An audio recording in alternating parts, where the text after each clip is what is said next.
सार्थक educator YouTube channel में आपका हार्दिक स्वागत है। आज का इस वीडियो में हम जानेंगे सेंट्रल टीचर एलिजिबिलिटी टेस्ट, जिसे संक्षेप में सीटेट कहा जाता है। इस परीक्षा में बैठने के लिए पात्रता क्या होनी चाहिए, एलिजिबिलिटी क्राइटेरिया क्या होनी चाहिए, और बाद में हम जानेंगे इस परीक्षा का जो दो पेपर है, पेपर 1 एंड पेपर 2, इन दोनों पेपर्स का सिलेबस क्या क्या है। तो वीडियो आपके लिए बहुत ही ज़रूरी है। वीडियो को प्लीज़ आप लास्ट तक पूरा अवश्य देखिएगा। चलो शुरू करते हैं। सबसे पहले हम जानेंगे सीटेट का सिलेबस। तो सिलेबस जानने से पहले हमें जान लेना चाहिए कि सीटेट का एलिजिबिलिटी क्राइटेरिया क्या क्या है, यानी कि सीटेट परीक्षा में अगर आपको अपीयर करना है तो आपका पात्रता क्या होनी चाहिए। सबसे पहले अगर आप पेपर 1 अपीयर करना चाहते हैं तो पेपर 1 में आप क्लास 1 से लेकर के क्लास 5 तक बच्चों को पढ़ाएंगे, याद रखना।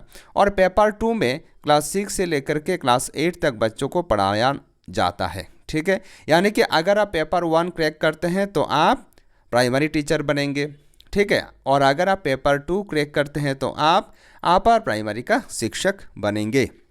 अगर आप पेपर 1 में अपीयर करना चाहते हैं तो आप हायर सेकेंडरी पास होना चाहिए, और इसके साथ साथ आपको डिप्लोमा इन एलिमेंट्री एजुकेशन और बैचलर इन एलिमेंट्री एजुकेशन दोनों डिग्री में से कोई एक डिग्री होनी चाहिए। इसके साथ साथ आपका जो हायर सेकेंडरी का परसेंटेज है ये भी मिनिमम 50% होना चाहिए। लेकिन इसमें भी 5% का जो डिस्काउंट है ये जो गवर्नमेंट ऑफ इंडिया का रिजर्वेशन पॉलिसी है उसके हिसाब से है, सबको मिल जाएगा, जैसे कि ST, SC, OBC, MOBC इन सबको। और आपको एक इंडियन सिटीजन भारतीय नागरिक होना चाहिए। इसके साथ साथ आपका मिनिमम उम्र 18 होना चाहिए, लेकिन मैक्सिमम उम्र आपका कितना होना चाहिए ये यहाँ मेंशन नहीं किया गया है। अगर हम पेपर 2 के बारे में जानेंगे तो पेपर 2 में अगर आपको अपीयर करना है तो आपको एक स्नातक होना चाहिए, ग्रेजुएट होना चाहिए। आपको ग्रेजुएशन के साथ साथ BEd या फिर डिप्लोमा इन एलिमेंट्री एजुकेशन या फिर बैचलर इन एलिमेंट्री एजुकेशन का डिग्री प्राप्त होना चाहिए। ग्रेजुएशन से अगर आप अप्लाई करते हैं तो ग्रेजुएशन में कम से कम आपका 50% नंबर होना चाहिए। अगर आप पोस्ट ग्रेजुएशन से अप्लाई करेंगे, भले ही आपका सब्जेक्ट कोई भी हो, तो उसमें आपका 50% नहीं 55% नंबर होना चाहिए, 55% मार्क अवश्य होना चाहिए।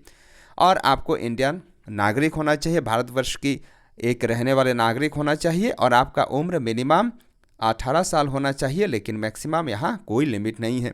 नीचे जो नोट लिखा गया है यहाँ आपका जो 5% रिलैक्सेशन है वो परसेंटेज में हो, उम्र में भी हो, वो सब आपको मिल जाएगा, ठीक है। चलो आगे बढ़ते हैं। नेक्स्ट पॉइंट पे हम जानेंगे पेपर 1 में क्या क्या रहता है। बहुत ही संक्षेप में यहाँ हम डिस्कस करेंगे। वीडियो को अवश्य लाइक करना है और चैनल को भी आपको सब्सक्राइब करना है।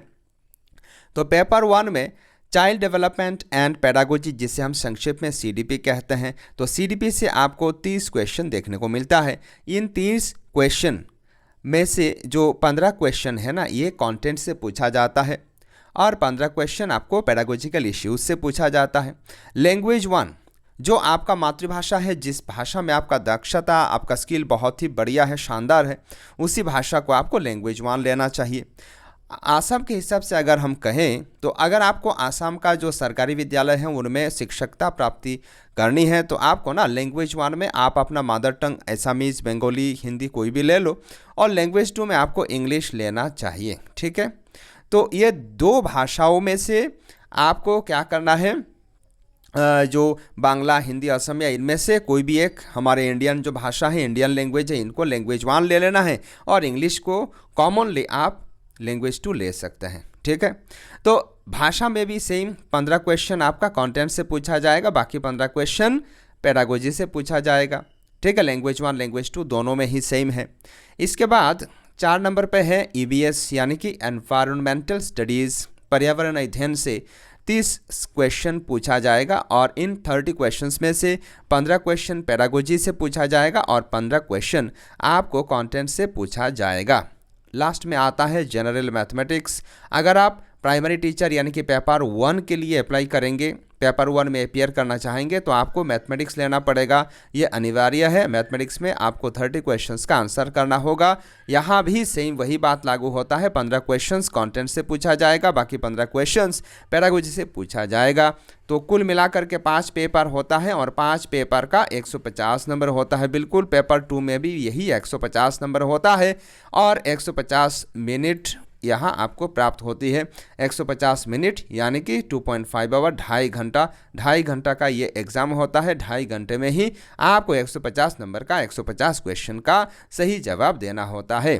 अब हम आगे जानेंगे पेपर 2 के बारे में। देखो सेम वही बात है। पेपर 2 में भी आपको सबसे पहला सब्जेक्ट मिलेगा CDP, बोले तो चाइल्ड डेवलपमेंट एंड पेडागोजी। यहाँ भी आपको 30 क्वेश्चंस देखने को मिलेगा, लेकिन याद रखना पेपर 2 में जो क्वेश्चंस आपको मिलेंगे ना, वो क्वेश्चंस पेपर 1 से थोड़ा क्रिटिकल रहते हैं, थोड़ा स्टैंडर्डाइज्ड वे में पूछा जाता है। वो भले ही कंटेंट का हो या फिर पेडागोजी का हो।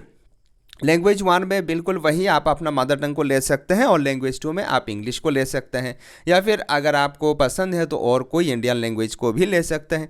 तो यहाँ भी सेम वही बात लागू होती है। 15 क्वेश्चन आपको पेडागोजी से मिलेगा और बाकी 15 क्वेश्चन आपको कंटेंट से मिलेगा। यहाँ भी लैंग्वेज 2 में कोई भी भाषा आप ले, वहाँ आपको 15 क्वेश्चन कंटेंट से और 15 क्वेश्चन पेडागोजिकल इश्यूज से देखने को मिलता है। इसके बाद देखो, जो आर्ट्स वाले स्टूडेंट या फिर कॉमर्स वाले, BBA MCA वाले हैं, ये सोशल साइंस या फिर सोशल स्टडीज़ लेंगे, और जो साइंस बैकग्राउंड वाले हैं ये जनरल साइंस लेंगे। तो जनरल साइंस हो या फिर सोशल साइंस हो, यहाँ आपको 60 क्वेश्चंस का सही जवाब देना होता है। इन 60 क्वेश्चंस में से कंटेंट से आपको 40 क्वेश्चन पूछा जाएगा, बाकी 20 क्वेश्चन आपको पेडागोजी से पूछा जाएगा। ठीक है, तो चलो आगे हम जानेंगे और डिटेल में कि पेपर 1 में क्या क्या आपको पढ़ना चाहिए। देखो यहाँ कंटेंट बिल्कुल हमने क्लियरली लिख रखा है आपके लिए कि जो CDP है ना, यहाँ आपको क्या क्या मिलेगा।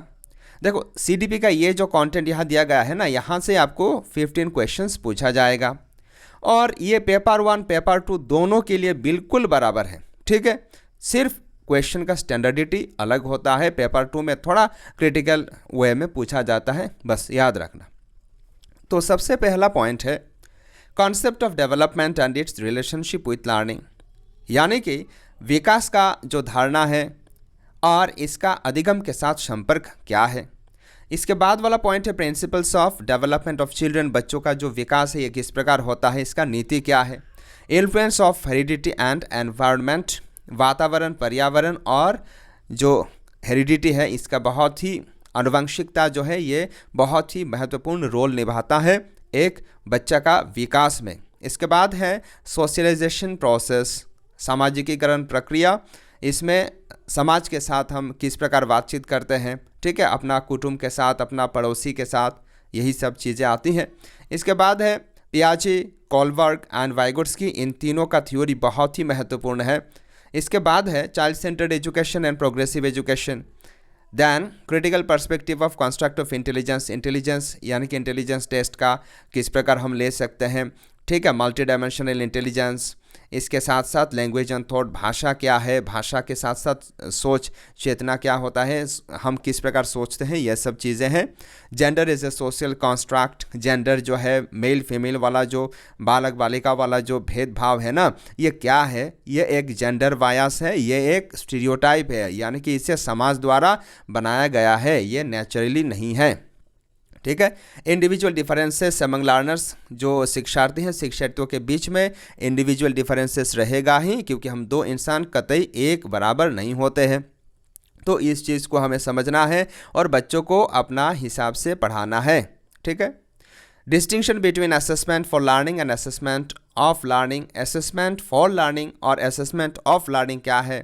असेसमेंट यानी कि मूल्यांकन हम बच्चों का क्या करते हैं, एक पर्टिकुलर पीरियड के बाद या फिर हर रोज़ एक एक कक्षा के बाद, क्लास के बाद हम अपने जो पढ़ाया है एज ए टीचर उसको आप क्या करेंगे, जांच करेंगे कि आपने जो पढ़ाया है, आपका जो लर्निंग आउटकम प्राप्त करने का उद्देश्य था, ये कहाँ तक सही हुआ है, कहाँ तक पूर्ण हुआ है कि नहीं। ठीक है, इसके बाद देखो formulating appropriate questions for assessing readiness level of learners. बच्चों का जो तैयारी है, यह तैयारी सही हुआ है या नहीं, उसे हम जांच करने के लिए क्वेश्चन पूछते हैं, क्वेश्चन को डिज़ाइन करते हैं, ठीक है, ताकि हम बच्चों का जो असेसमेंट है, बच्चों का जो अचीवमेंट लेवल है, उसे बढ़िया तरीके से, सही तरीके से जाँच कर पाए।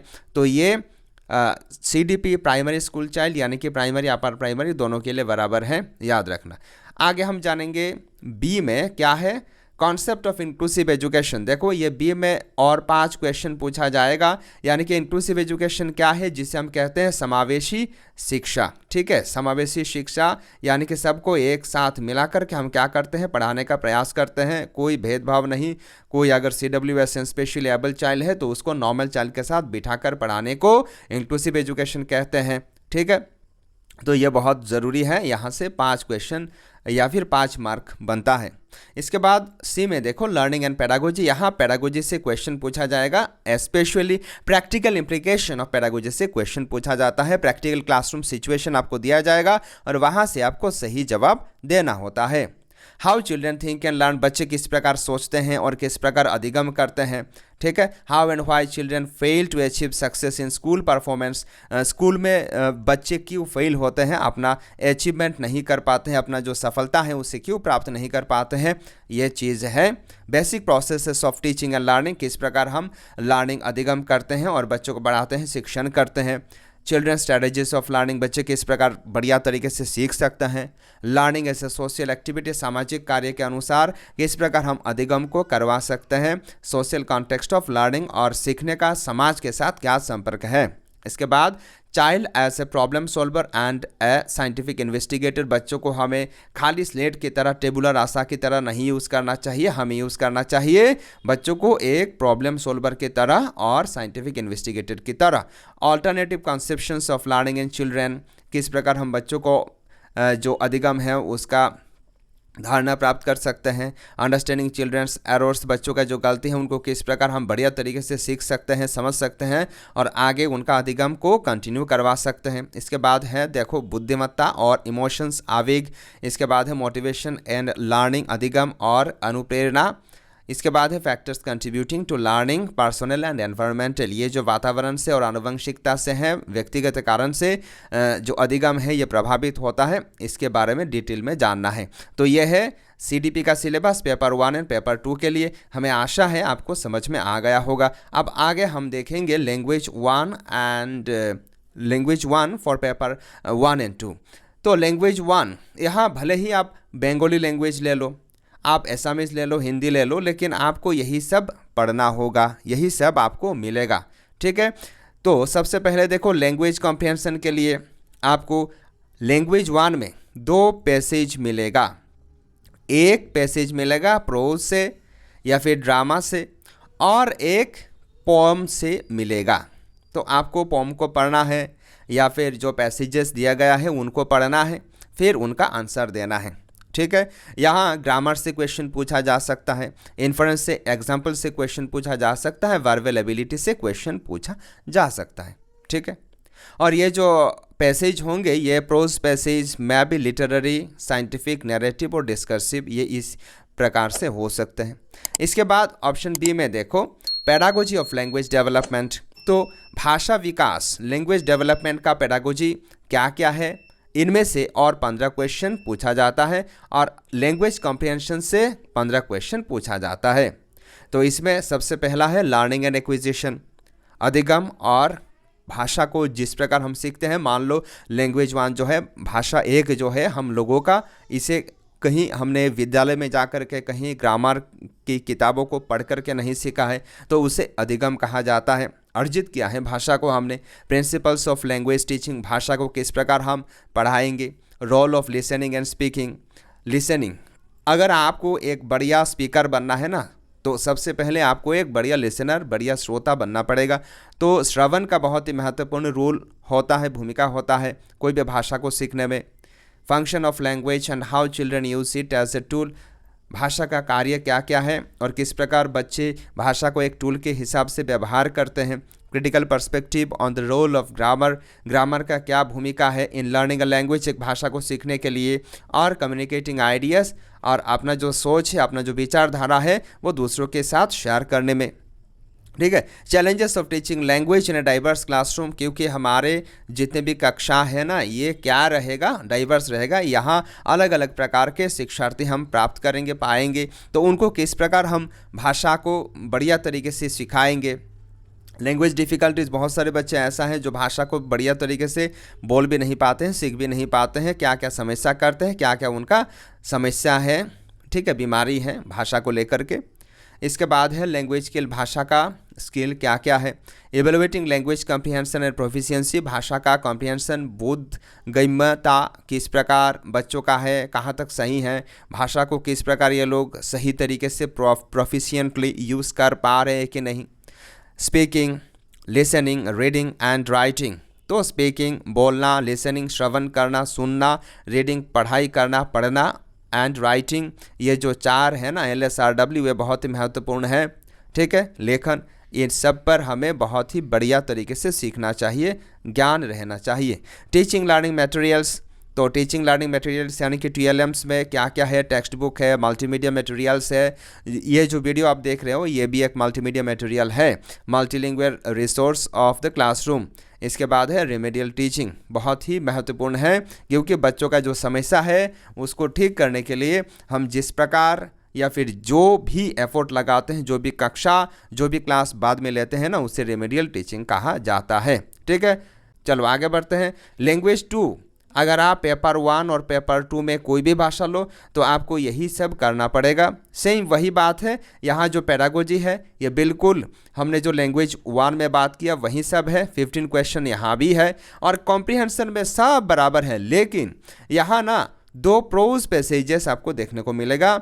लैंग्वेज 2 में कोई पोम का, कविता का जो एक्सट्रैक्ट है ये देखने को नहीं मिलेगा। यहाँ जो भी मिलेगा ये सिर्फ और सिर्फ गद्यांश से दिया जाएगा। ठीक है, और यहाँ भी आपको कॉम्प्रिहेंशन से सवाल पूछा जा सकता है, ग्रामर से सवाल पूछा जा सकता है, वर्बल एबिलिटी से सवाल पूछा जा सकता है। ठीक है, चलो आगे बढ़ते हैं। याद रखना, आगे हम जानेंगे EBS में आपको क्या क्या पढ़ना पड़ेगा। तो EBS यानी कि पेपर 1, देखो पेपर 1 में ही EBS आपको मिलता है। तो कंटेंट में फैमिली एंड फ्रेंड्स है, रिलेशनशिप्स है, work and play, animals, plants, food, shelter, water, travel, things we may can do. ये जो कंटेंट है, कंटेंट वाला सेक्शन से आपको 15 क्वेश्चंस देखने को मिलेगा और पेडागोजिकल इश्यूज से और 15 क्वेश्चंस आपको मिलेगा। ठीक है, तो पेडागोजिकल इश्यूज में क्या क्या है, चलो फटाफट हम देख लेते हैं। Concept and scope of EBS का स्कोप क्या है, धारणा क्या है, पर्यावरण अध्ययन का, significance of EVS, integrated EVS, environmental studies and environmental education, learning principles. इसके बाद scope and relation to science and social science, approaches of presenting concepts, activities, experimentation and practical work, discussion, CCE मतलब continuous and comprehensive evaluation, teaching learning material, problems. यही सब से आपको 30 question का सही जवाब देना पड़ेगा। आगे हम जानेंगे जनरल मैथमेटिक्स, क्योंकि ये पेपर 1 का बात हम अभी कर रहे हैं। जनरल मैथमेटिक्स का जो कंटेंट है यहाँ से भी आपको 15 क्वेश्चन देखने को मिलेगा। तो कंटेंट में है जियोग्राफी है, शेप्स एंड स्पेशल अंडरस्टैंडिंग है, सॉलिड अराउंड आस, नंबर्स, इसके बाद है addition, subtraction, multiplication, division, measurement, weight, time, volume, data handling, patterns, morning. आपको एक जानकारी देना चाहता हूँ, अगर आपको पेड कोर्स लेना है यानी कि सीटेट के लिए पेपर 1, पेपर 2 में बढ़िया तरीके से प्रिपरेशन लेना है, तो इस वीडियो का डिस्क्रिप्शन में एक एप्लीकेशन का लिंक आपको मिलेगा। एप्लीकेशन का नाम है सहज गुरु एप्लीकेशन। आप प्ले स्टोर से इस एप्लीकेशन को इंस्टॉल करके हमारे कोर्स में एनरोल हो सकते हो। इसके बाद देखो pedagogical issues, nature of mathematics, logical thinking, इसके बाद understanding children's thinking and reasoning, patterns and strategies of making meaning and learning, place of mathematics in curriculum, curriculum में मैथमेटिक्स का भूमिका क्या है, language of mathematics, community mathematics, evaluation through formal and informal methods, problems of teaching, error analysis and related aspects of learning and teaching, diagnostic and remedial teaching. यही सब से आपको mathematics का 30 MCQs का आंसर देना पड़ेगा। हमें आशा है आपने समझ लिया है।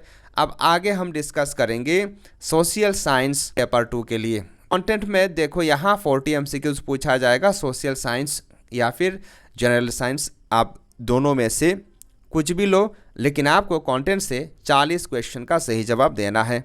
तो आर्ट्स वाले या फिर कॉमर्स वाले जो है, यानी कि सोशल स्टडीज़ जो लेंगे पेपर 2 में, ठीक है, तो सबसे पहले उनके लिए है हिस्ट्री। हिस्ट्री में ये सब टॉपिक्स है, ठीक है, ये जो टॉपिक्स है इनका आपको अध्ययन करना है, स्टडी करना है, ठीक है। लास्ट में मैं आपके साथ शेयर करूंगा कि ये जो टॉपिक्स है, ये जो कंटेंट्स है, इनको कहाँ से आप पढ़ोगे, ठीक है। चलो आगे बढ़ते हैं, इनका स्क्रीनशॉट आप ले लेना, मैं इनको बार बार पढ़ के समय नहीं जाया कर रहा हूँ। इसके बाद देखो जियोग्राफी से आपको क्वेश्चंस मिलेगा, और लास्ट वाला है सोशल एंड पॉलिटिकल लाइफ, यानी कि पॉलिटिकल साइंस। तो इन सब सेक्शंस को आपको कवर करना पड़ेगा। आप यहाँ देख सकते हो जियोग्राफी से क्या क्या टॉपिक है, और सोशल एंड पॉलिटिकल लाइफ यानी कि पॉलिटिकल साइंस में क्या क्या टॉपिक्स है, बहुत क्लियरली यहाँ हमने टेबल बना करके आपके लिए रख दिया है। अब एक सवाल यहाँ पैदा होता है कि ये जो हमने सिलेबस को डिस्कस किया, बहुत बारीकी से हमने समझने का प्रयास किया, अब ये जो सोशल साइंस है इसको कहाँ से हम पढ़ेंगे तो सबसे बेहतरीन होगा। देखो सोशल साइंस का ये जो टॉपिक्स है, इनको अगर आप कवर करना चाहते हो तो आप NCERT का जो किताबें हैं ना, इनको पढ़ना पड़ेगा। NCERT का बुक्स क्लास 6 to 8, ठीक है, क्लास 6 to 8 वाली जो किताबें हैं इनको पढ़ना पड़ेगा, तब आपका बिल्कुल सिलेबस कवर हो जाएगा। तो NCERT के साथ साथ आप यदि चाहें तो SCERT का किताबों को भी पढ़ सकते हो, ठीक है। SCERT का किताबें भी बहुत ही महत्वपूर्ण है, क्लास 6 to 8 वाली। चलो आगे हम जानेंगे ये सोशल साइंस या फिर सोशल स्टडीज़ में पेडागोजिकल इश्यूज से क्या क्या क्वेश्चन पूछा जाएगा। तो पेडागोजिकल इश्यूज से यहाँ आपको 20 क्वेश्चंस देखने को मिलेंगे। तो पेडागोजिकल इश्यूज में क्या क्या है, concept and nature of social science और social studies, classroom resources, processes, activities and discourses, developing critical thinking, inquiry or empirical evidence, problems of teaching social science or social studies, resources, sources primary and secondary, project work, evaluation। तो ये जो topics है ना, ये topics बहुत ही महत्वपूर्ण है, क्योंकि इन टॉपिक्स में से आपको एग्जामिनेशन में देखने को मिलेगा 20 क्वेश्चंस, और 20 क्वेश्चंस बहुत ही क्रिटिकल होती है, बहुत ही प्रैक्टिकल इम्प्लीमेंटेशन वाली होती है, यानी कि कक्षा में किस प्रकार आप बर्ताव करेंगे सोशल साइंस टीचर होने के नाते, वहीं सबसे प्रैक्टिकल एजम्पशन, कई बार एजर्शन, रीजनिंग टाइप का क्वेश्चन पूछा जाता है। तो सब आपको सहजगुरु एप्लीकेशन में मिलेगा, और हमारे साथ जुड़े रहना। हम यहाँ सार्थक एजुकेशन चैनल में भी फ्री में बहुत सारा क्लासेस आपके साथ शेयर करेंगे। तो आज का वीडियो में बस इतना ही, मिलते हैं आपसे अगले वीडियो में और एक शानदार टॉपिक के साथ। तब तक के लिए आप इसी प्रकार तन मन धन लगा करके पढ़ाई करते रहो, आगे बढ़ते रहो। नमस्कार, जय हिंद।